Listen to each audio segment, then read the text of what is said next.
박현경 기자의 인사이드 아메리카.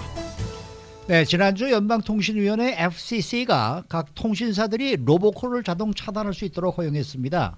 이게 도대체 어떤 의미고 어떤 문제점을 유발할 수 있는지 좀 알아보도록 합니다. 박현경 기자 어서 오십시오. 네, 안녕하십니까. 요즘 이 로보콜 때문에 고통받는 휴대전화 이용자들이 굉장히 많죠. 네, 휴대전화 쓰면서 아마 로보콜 한 번 안 받아본 분들은 안 계실 겁니다. 없죠. 처음에는 가끔 가다가 한 번씩 받다가 언젠가부터 그 빈도수가 급증했습니다. 네. 미국인들이 받는 로보콜 한 달 평균 무려 50억 건에 달합니다. 이게 2017년 1월에는 20억 건이었는데 한 2년 사이에 2배 이상이 급증한 건데요. 네. 한 사람이 하루 평균 받는 수치로 따지면 15건에 달하는 것으로 나타났습니다. 네. 왜 아니겠어요? 저도 오늘 새벽에 출근해서 4통을 받았어요. 네. 요즘 얼마나 지능적인지 보이스메일까지 남겨요. 예전에는 맞습니다. 그냥 메일을 안 남겼었거든요. 예. 그러니까 저처럼 막 미치겠다고 하는 사람들이 굉장히 많아지는 거잖아요, 지금. 네, 미국인들이 하루 평균 15건의 로보콜을 받다 보니까 사실 어떻게 보면 진짜 전화 통화보다도 더 로보콜을 많이 받는 것 같기도 합니다. 네. 전화벨이 울려서 받으려고 보면 모르는 번호인 경우 아예 안 받기도 하고요. 또 아니면 이제 전화를 일단 받아는 보고요. 그 다음에 로보콜이면 이 블락리스트에 애드하는 거죠. 직접 많이 경험하기도 하고 또 같이 있는데 주변에서 그런 경우도 흔히 볼 수 있습니다. 그래서 로보콜 너무 많이 와서 짜증난다 이렇게 말하는 분들도 많이 계시고요. 또 어떤 경우엔 이제 해외 여행을 갔는데 거기서 이제 로밍을 했다고 합니다. 네. 그래서 여행을 갔다 오니까 이 새벽 시간대에도 시도 때도 없이 이 로보콜이 걸려와서 밤잠을 설친다는 경우도 들어봤습니다. 저는 내가 모르는 전화번호면 무조건 안 받아요. 네. 저는 안 받, 죽어도 안 받습니다. 그래서 많은 사람들이 아니 왜 이렇게 전화를 안 받습니까?라는 얘기를 듣는데 그거보다는 이것 때 이 로보콜 때문에 안 받는 게 훨씬 더 낫죠. 그렇죠. 네. 네. 근데 이 로보콜이 걸려오는 것도 참 여러 곳인 것 같아요. 네, 가장 많이 걸려오는 로보콜이 이 인터레스트 레이트, 금리와 관련된 거였습니다.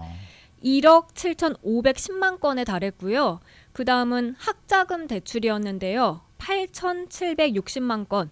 그리고 여행과 관련된 로보콜이 3위, 크레딧 카드가 4위.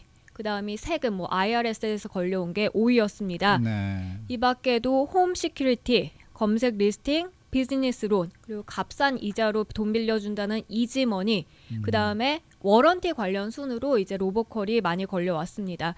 그래서 로보콜이 성가신 걸 넘어서서 이제는 금전적인 피해도 점차 늘어나고 그런 것 있는데요. 같아요. 네. 저희 라디오 코리아에서도 수차례 전해드렸습니다만 로보콜 중에는 사기 전화가 많아서 깜빡 속아 이 금전적인 피해를 입었다는 한인들도 많이 계셨습니다. 그렇군요. 이 문제가 굉장히 심각해지고 있는데요. 이러다 보니까는 FCC가 지난주에 이 로보콜하고 관련된 네. 굉장히 중대한 결정을 내렸죠. 네, 이 FCC는 각 통신사들이 로보콜을 자동적으로 차단하게끔 그 권한을 허용해 주기로 했습니다.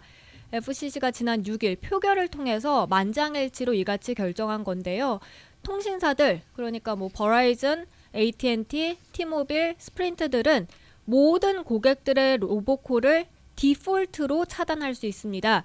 다시 말해 고객들에게 이 로보콜이 걸려가기 전에 통신사들이 먼저 막아버리는 겁니다. 네. 그 통신사들은 어떻게 알아요? 그게 로보콜인지 아닌지를? 이걸 알고리즘과 또 네트워크 스캔 등을 통해서 로보콜을 골라낸다는 건데요. 아하. 쉽게 말씀드리면 우리가 이메일 쓸 때 언젠가부터 이제 스팸 메일 섹션이 따로 생겨서 아하. 그런 광고 메일 같은 게 자동으로 스팸 메일 그쪽으로 쪽으로 들어가죠. 분류되지 네네. 않습니까? 네. 전화에서도 이런 방식으로 이제 로보콜을 분류해서 고객들이 전화를 받기도 전에 자동적으로 차단시켜 버리는 겁니다.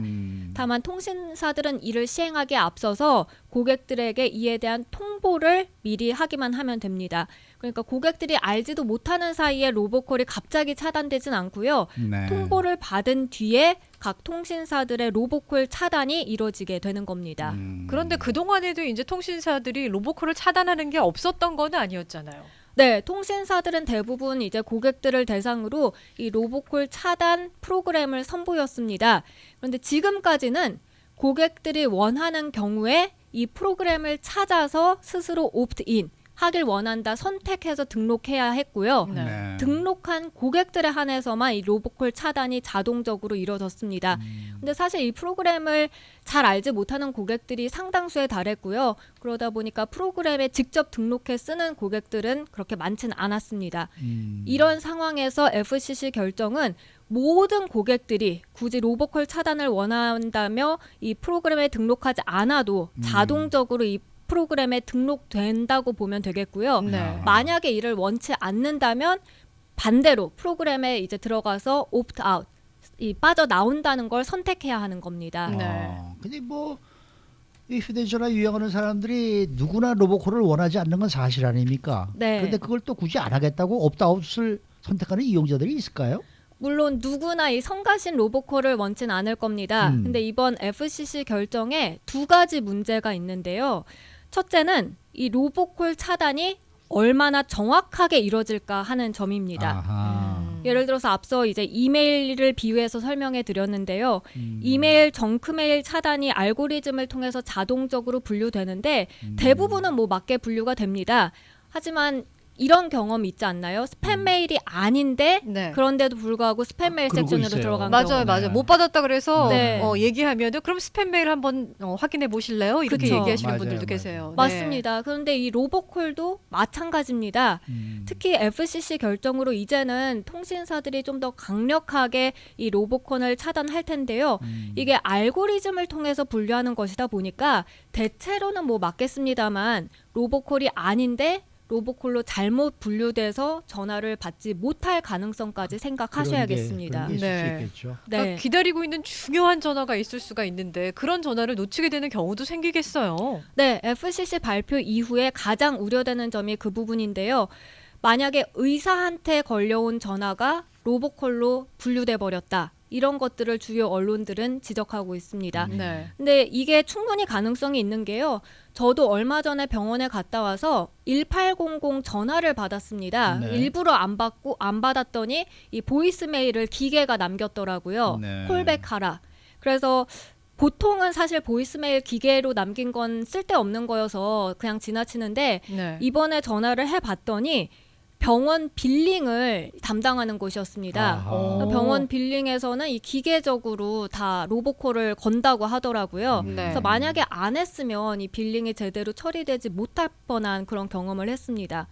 그래서 이런 경우도 있고 또 뭐 커스터머 서비스 지원 같은 거 그리고 크레딧 카드 사기 방지 경보 같은 전화가 올 때 이런 것들도 이제 고객들은 못 받을 수 있다는 거죠. 네. 그래서 필요한 곳에서 걸려온 전화까지 잘못 차단할 가능성이 남아 있기 때문에 이런 부분이 걱정된다면 이제 통신사의 로보콜 차단이 시행되고 나면 그거에서 옵트아웃을 선택을 해야 하는 겁니다. 네.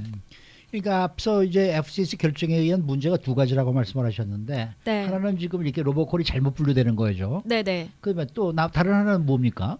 두 번째는 돈 문제입니다. 돈? 네, 아하. 통신사들이 사실 지금도 이 로보콜 차단 프로그램을 시행하고 있다고 전해드렸는데요. 네. 물론 앞으로 본격적으로 시행되면 더 강력하게 시행될 겁니다. 그런데 지금 시행되는 걸 보면 이 각 통신사들이 각자의 앱 같은 프로그램으로 돈을 받고 있거든요. 그러니까 버라이즌 같은 경우에는 콜 필터라는 앱을 사용하는데요. 이 웹사이트에 보면 스팸 콜을 감지해서 필터 처리하고 뭐 그 번호 보고하는 시까지는 무료고 아하. 그 외의 것들 뭐 번호가 어디에서 걸려온 건지 알아내는 경우 아니면 개인 블락리스트에 추가한다든지 이런 좀 더 자세한 것까지 더 애드하려고 하면 한 달에 $2 99센트 3달러 정도를 $3 내야 네. 합니다. 근데 제가 오늘 아침에 이제 해보려니까 열흘 동안만 이게 트라이 프리로 나오고요. 네. 그러니까 그 열흘 이후에는 돈을 무조건 내야 되는 걸로 나오더라고요. 뭐 AT&T도 콜 프로텍트라는 앱이 있는데 비슷합니다. 옵션 추가하려면 한 달에 $4 정도, $3 99센트 내야 하고요. T모빌, 스프린트 다 마찬가지입니다. 네. 그런데 이번에 FCC가 이 통신사들의 로보콜 차단 권한에 대해서 피와 관련된 걸 전혀 언급하지 않았습니다. 그래서 통신사들이 로보콜 차단 프로그램을 시행한다고 하더라도 수수료를 추가로 부과할 가능성이 있습니다. 그렇게 되면 지금과는 크게 달라지지 않을 수 있다는 지적까지 나오는 상황입니다. 그러니까 제 식으로 여러분들 제 네. 식으로 모르는 전화해서 전화 오면 받지 마세요. 그게 제일 편한 거예요. 그렇죠? 네. 네. 그 뭐 돈도 안 내고 엑스트라 머니가 나갈 이유도 없잖아요. 네. 그리고 항상 진동으로 놓고. 네, 수고 많으셨습니다. 네, 고맙습니다. 박현경 기자였습니다.